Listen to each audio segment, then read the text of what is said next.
대통령께 묻습니다.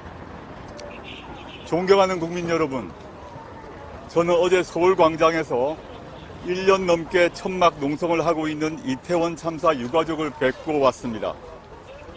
세월호가 그랬듯이 이태원도 어느새 우리의 기억 속에서 멀어져 가고 있습니다. 유가족들이 서운한 건 우리의 망각이 아니었습니다. 생때 같은 자식을 잃은 유가족들이 바라는 건 정부가 단 한 번이라도 자신들의 목소리에 귀 기울여 달라는 것, 왜 자식들이 죽어야 했는지 진상을 밝혀달라는 것이었습니다. 참담합니다. 분노가 치밀어 오릅니다. 대다수 국민들 목소리는 외면한 채 혼자 하고 싶은 얘기만 하는 대통령, 오직 30%만 바라보고 국정을 운영하는 대통령, 입으로는 공정과 상식을 외치면서 몸으로는 불공정과 몰상식을 실천하는 대통령 내외는 언제까지 귀를 막고 국민의 입을 틀어막을 생각입니까? 대통령 거부권은 대통령 가족의 비리 의혹을 덮기 위한 방패막이로 전락했습니다.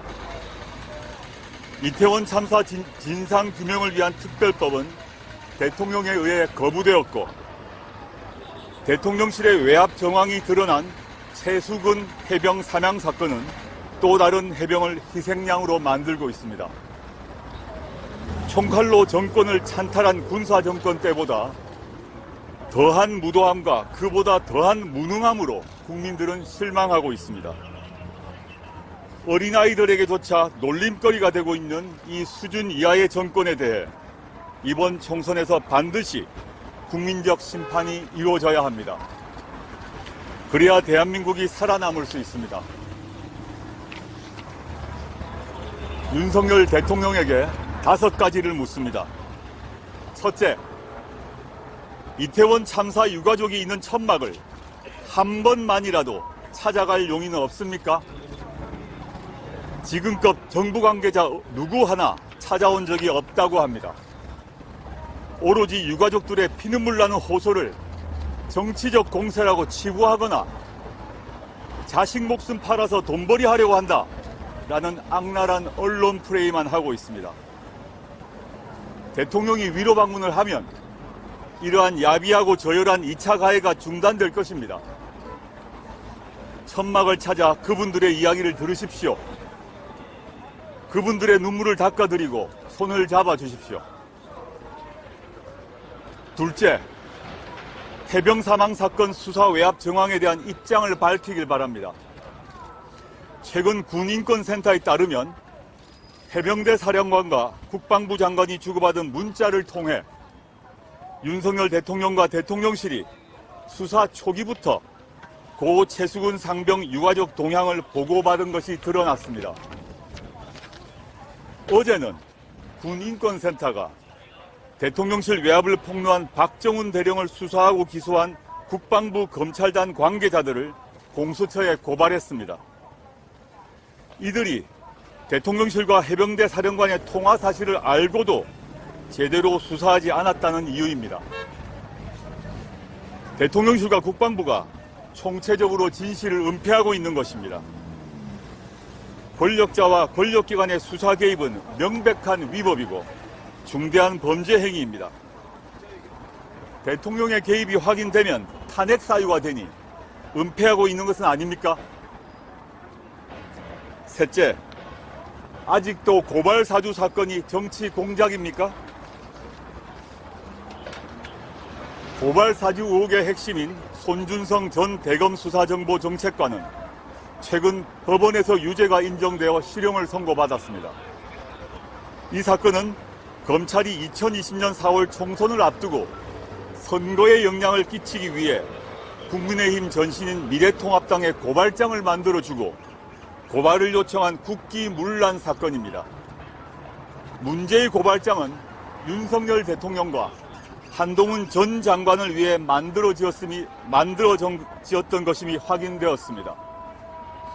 재판부는 당시 윤석열 검찰총장의 최측근이었던 손준성 검사가 선거에 영향을 미치려고 시도하거나 그 시도에 협조하는 과정에서 범행을 저질렀다며 검사가 지켜야 할 핵심 가치인 정치적 중립을 정면으로 위반해 검찰권을 남용해 사안이 엄중하고 그 죄책 또한 무겁다고 강하게 질책했습니다. 검찰총장의 눈과 귀인 대검의 핵심 참모가 검찰총장과 교감 없이 독자적으로 벌인 범행이라고 믿는 국민은 없습니다.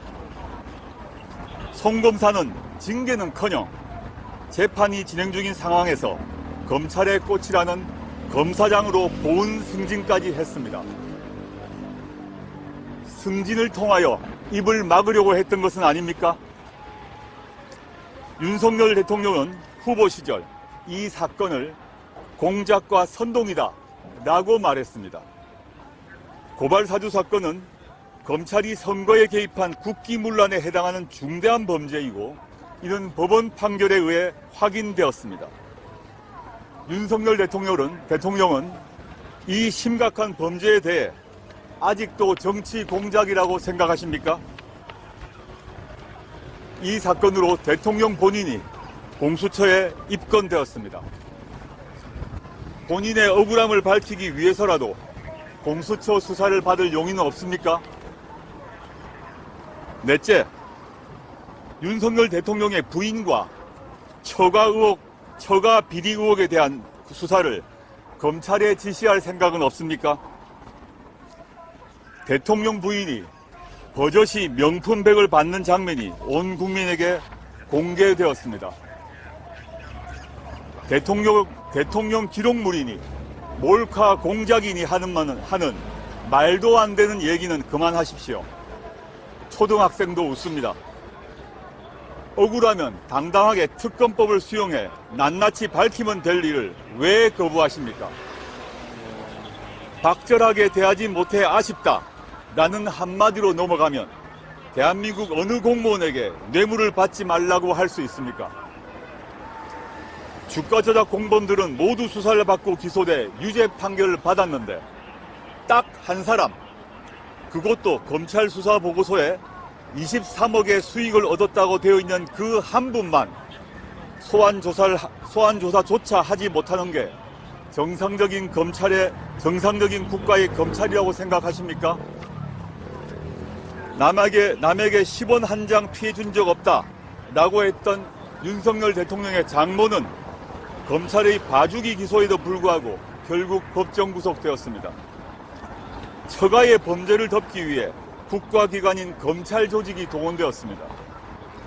이게 윤석열식 법치이고 공정입니까? 국회가 의결한 특검법조차 거부해놓고 무슨 염치로 법치를 얘기하고 공정을 입에 올릴 수 있습니까? 양평 고속도로의 노선 변경으로 처가가 엄청난 혜택을 볼 것인데 윤석열 대통령 내외는 왜 침묵하고 있습니까? 대통령은 어떻게 노선이 변경되었는지 엄정하게 수사하라고 지시할 생각은 없습니까? 검찰총장 시절 살아있는 권력 수사를 해야 한다고 자랑하던 모습은 다 어디로 갔습니까? 대통령이 되고 나니 수사기관을 살아있는 권력을 보위하는 도구로 생각하고 있지 않습니까? 다섯째, 검찰총장 시절 눈먼도 쓰듯 했던 특수활동비 사용 내역을 공개할 생각은 없습니까? 어제 언론 보도에 따르면 검찰 수사와 아무 관계없는 전직 대전지검 천안지청 민원실 직원이 검찰총장 특수활동비를 받은 적이 있다고 언론에 제보했습니다. 언론 보도에 따르면 윤석열 대통령은 검찰총장 시 무려 70억 원 가량의 특수활동비를 집행한 것으로 알려졌습니다.